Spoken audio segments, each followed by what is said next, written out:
Thrills and spills at Coney Island.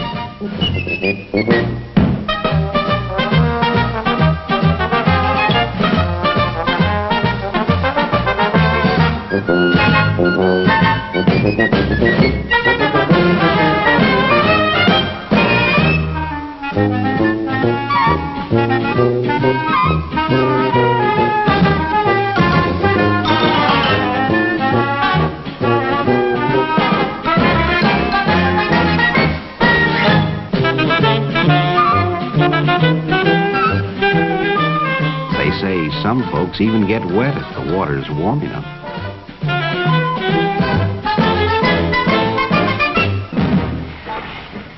And where do we go on vacation once a year? Atlantic City, of course. No, that's not a real elephant. It's a hotel at the end of the boardwalk.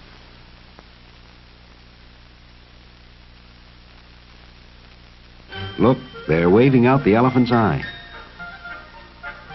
The Atlantic Ocean, and a few hardy acrobats. Most of the time, we'll stroll along the boardwalk or ride along in the rolling chairs.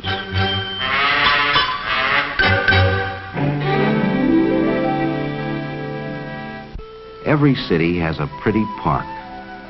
This is Belle Isle near Detroit, with lagoons for a quiet afternoon ride in a canoe, if you don't mind the crowds. Some like to dance, while others gather around the piano to listen. In the winter, the adventurous go ice skating. It's easy if you know how.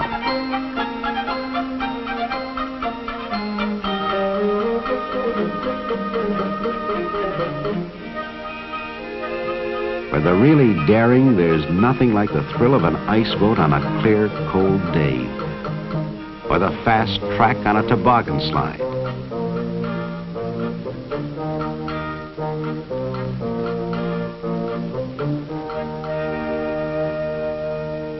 And there's plenty of speed at an auto race once they get going.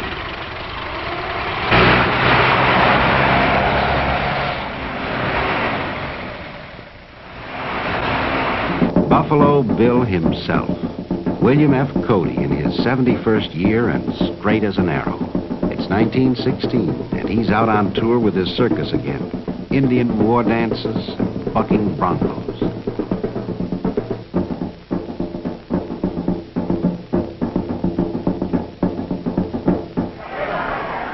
The opening of baseball season, and time to throw out the first ball.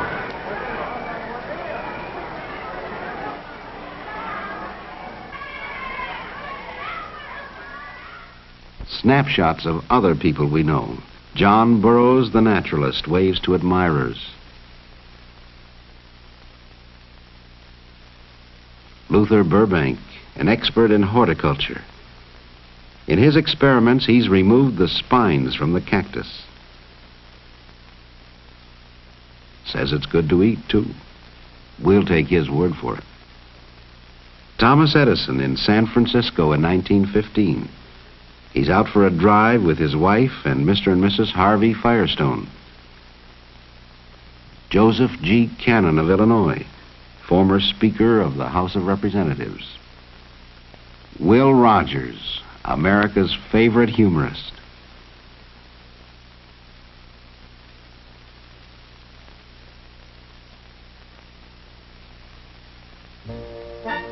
Out west, a few hardy souls visit Glacier National Park. They go for a climb. A little short on equipment, but strong in spirit.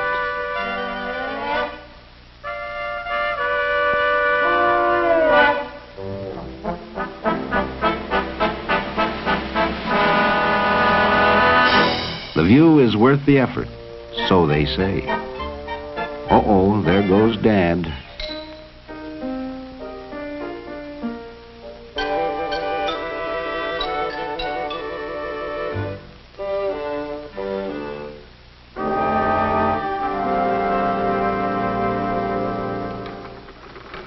it's not all play. There's still work to be done and no limit, it seems, to our natural resources.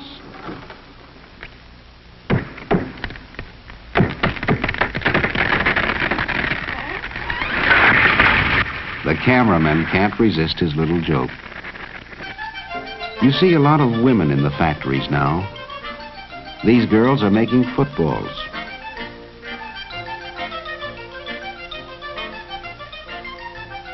And these are making hats.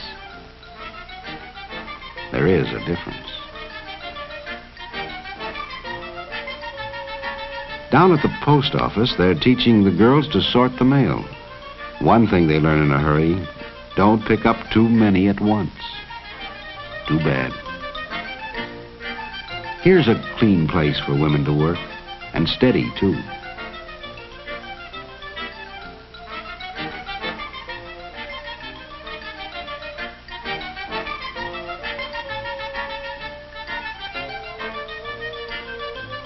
Some men change their collars twice a week. Machines do more and more of the hard work these days. For instance, here's the way they assemble the spokes and make the wheels for the Model T Ford in Highland Park, Michigan.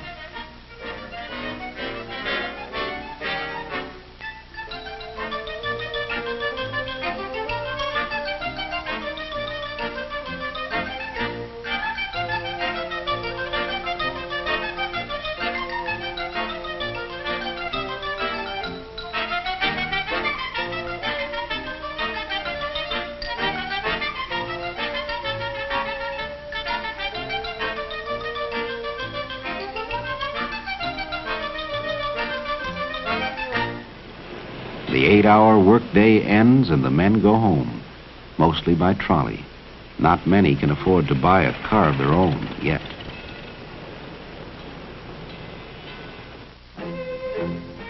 These men went home long ago, when the war between the states ended.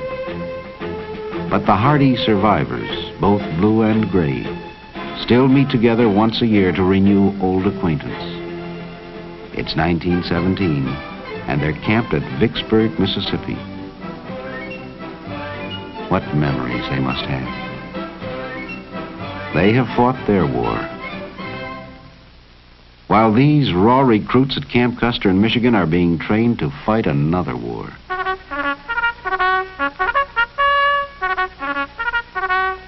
The call goes out and youth responds enthusiastically.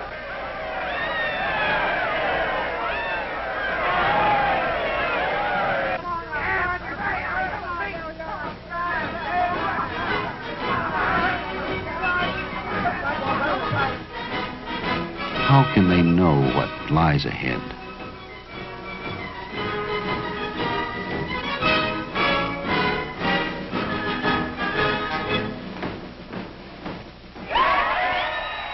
Just a year ago, we re-elected Woodrow Wilson as president. Now we're in a war we hope to avoid, but we're confident he'll lead us to victory.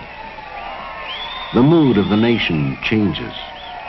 We talk about liberty loans and liberty cabbage.